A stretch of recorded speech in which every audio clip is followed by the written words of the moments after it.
Hi everyone, my name is Sean Liu and I'm a program manager on the Azure Active Directory team focused on privileged identity management. And I'm Steve Lieberman, a program manager focused on PIM and other governance capabilities. We are excited to be here to introduce PIM and explain how you can use it to secure privileged access within your organization. Steve will now explain why an organization would want to even use PIM. Thanks, Sean. Today, organizations who are migrating their IT infrastructure to the cloud will find that they are increasingly at risk of compromise.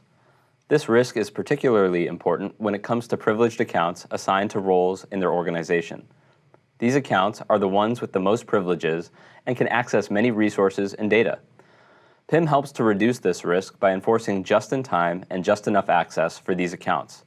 This means the administrators in the organization who need to use their admin privileges must activate or elevate their privilege in order to use it for a limited period of time.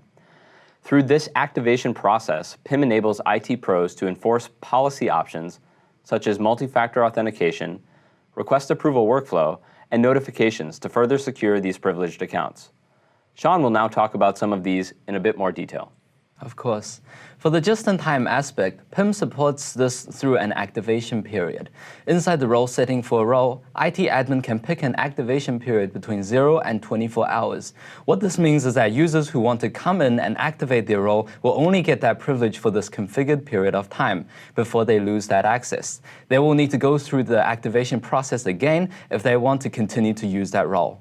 Then, PIM also supports the concept of time-bound assignment. When you make a role assignment outside of PIM, the assignment is permanent and will last forever unless someone comes in and removes that assignment. PIM allows you to set an end time for the role assignment itself. This is particularly useful in the guest scenario. If your organization has some guests who are coming in to work for 2 months, you can set the expiration time of the role assignment to 2 months in the future. Once that time is up, users will automatically be removed from the role assignment whether or not they are deprovisioned from your HR system. Approval process is also something PIM supports when a user comes in to activate a role. You can designate one or multiple approvers in the role setting.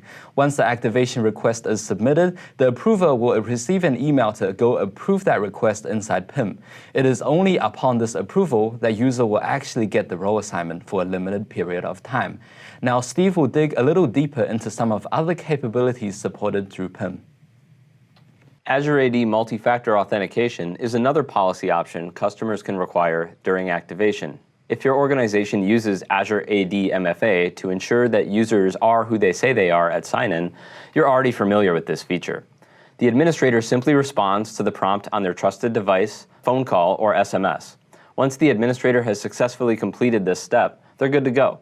If your organization has MFA enabled at sign-in, PIM will not ask the user to perform MFA a second time.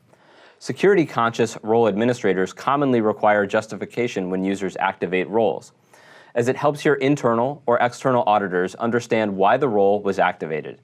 We also support the ability to input a service ticket number from whichever ITSM product your organization uses. Notifications are another useful tool for administrators who want to know the users that get assigned to privileged roles and which roles are getting activated. And lastly, access reviews can help role administrators discover who has privileged roles in their organization and if they still need them. This is facilitated by an access review, commonly known as an attestation campaign. The campaign can be delegated to a group of reviewers or to role members themselves.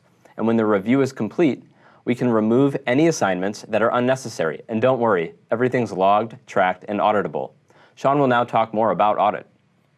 Of course, Steve. We have detailed audit log that will keep track of all the events happening inside PIM. What is even better is that PIM's audit log are automatically included inside your Azure AD audit log, giving you the ability to funnel these logs into log analytics. We see customers often using this method to set up customized alerts inside their organization. Whether it is a specific account that is activated or someone makes some change to the role setting, you can always set up an alert for that. I am sure you are super excited to learn about how you can deploy these configurations for admins in your organization. Before we get to that point, Steve, can you talk about the types of roles that you can be protected by PIM? Absolutely. Today, PIM supports all roles inside Azure Active Directory, like Global Administrator, Exchange Administrator, etc. We also enable you to secure roles for Azure resources, This is not only the built-in roles and custom roles for a resource like a virtual machine in Azure, but also the roles for resource groups, subscriptions, and management groups. Getting just-in-time access at each level will not only enable access at that scope, but will also allow you to access all the child resources of that scope. Thanks, Steve. I hope that was a good overview for PIM. Now that you know the basics on why your organization needs PIM, join us on our next videos to view the exact steps necessary in order to deploy PIM for your organization.